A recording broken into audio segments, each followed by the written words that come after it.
Sample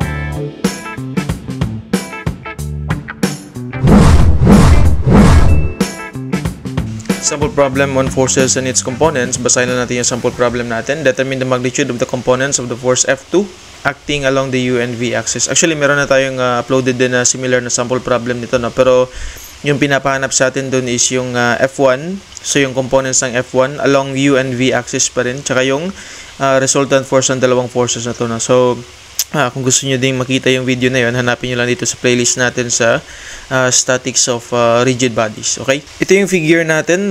Originally, yung figure natin, wala yung angles na green tsaka yung red na given dito, no? So, kinumpute lang natin yan. Yung 65 degrees galing yan dito sa 180 minus 70 minus 45. That's equivalent to 60 degrees. Tapos yung 40 degrees naman galing dito sa green na mga figures dito, no? 180 minus 65, 45, 30 equals 45 degrees. So, yung 65 degrees galing yan dito sa yung horizontal na angle na to, no? So, if this is horizontal na angle, so yung total na angle niyan is 180 degrees. Babawasan natin ngayon ng 45 and 70, magiging 65 na siya, no? And then dito din sa 40 degrees, ito yung ginamit natin na reference na straight na line. So, that's 180 degrees minus 65 minus 45 minus 30. That's equivalent to 45 degrees. Okay. So, para mahanap natin yung components ng F2 along the V. So, ito yung V. Tapos, ito naman yung U, no? Which is extended din yan dito yung U. So, kailangan natin gumawa nung polygon, no? Or yung force triangle, no? Triangle yung ma-form dito. So, ito na yun, no? Ginawa na natin dito yung figure. So, this is the direction of F2, which is 500 Newton.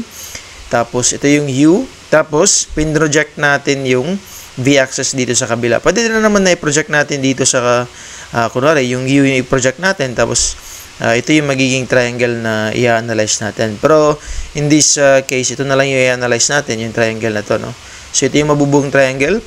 Papangalanan natin na A, B, and C. So, yung triangle na ABC. Okay? So, ito yung angles na makukuha natin dito. Actually, ito lang yun, no? So, pinroject natin dito si V-axis. Yan, project natin dito. So, yung angle dito is 65 degrees. Yan yung nakuha natin kanina. And then, of course, yung sa kabila, yan yung angle in between U-axis and yung V-axis, which is equivalent lang dito sa 30. Ito yun, no? Maging ganito yung angle na yan, no? So, yung angle between, hindi naman difference, no? Pero yung angle between the U and the V-axis, which is 30 plus 40, that's 70 degrees. Tapos, ito naman yung 45, galing lang yan dito sa 180 minus 70 minus 65. That's equivalent to 45 degrees. Yung 180 naman galing yan sa sum ng sum ng interior angles ng isang polygon, which is yung equation yan is n minus 2 times 180. Yung n is yung number of sides, so 3 minus 2, that's 1 times 180, 180 degrees. So yung total na sum ng interior angles natin is 180. Bawasan mo ngayon ng 70 tsaka 65, makukuha mo ngayon si 45. Okay? So, meron na tayong given angles. Tapos, of course, given din yung dimension or magnitude ng F2, which is 500 Newton. So, meron tayong given na dimension, tapos meron given angles. Ito yung kailangan natin kunin, F2V and F2U. Okay? So, yung gagamitin natin dito sa solution is yung sine law, no? So, yung sine law, kailangan mo lang ng isang dimension, tapos yung angles, no? Kasi opposite lang, no? So, pwede natin i-solve muna si F2U. So, si F2, opposite niya is 70 degrees. Si F2U naman, opposite niya is 65 degrees. So, lagay natin ang ganyan, no? So, ito yung magiging equation natin.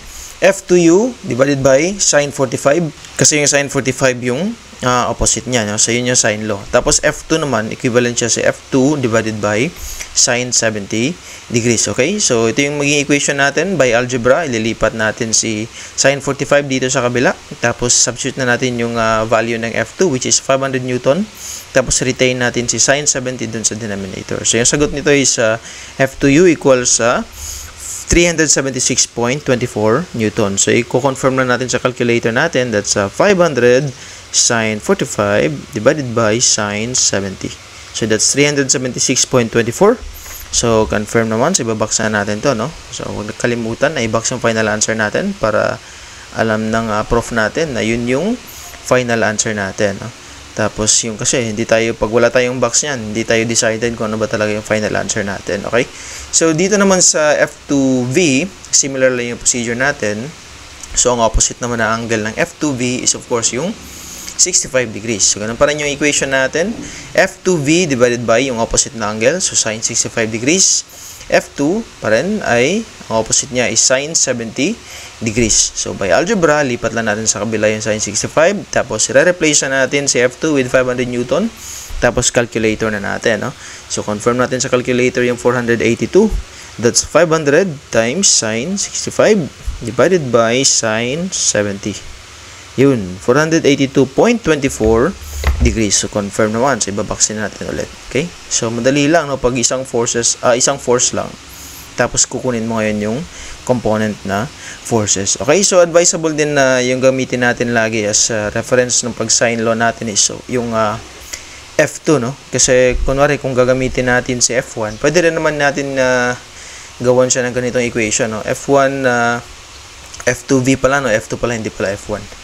So, F2V divided by sin 65, pwede rin gamitin natin si F1U, no? F2U divided by sin, tapos sin 45. Okay? Kasi nakuha naman natin si F2U kanina, no? Pero what if nagkamali tayo ng pagkuha ng F2U? So, ibig sabihin, pwedeng makarry dito sa F2V yung mali natin, no? So, at least dito, safe tayo na tama talaga si F2, no? Kasi given niya na sa 500 Newton. Okay? So, I think yun na yun sa sample problem na to, no? So, alalahanin nyo lang yung sine law. Tsaka meron pa tayong isang law din sa triangle, yung cosine law, which is medyo mas mahirap siya memorize compared dito sa opposite lang. Okay? So, okay. So, yun na yun para sa sample problem na to. And see you again sa mga nagsasample problems natin. Thank you.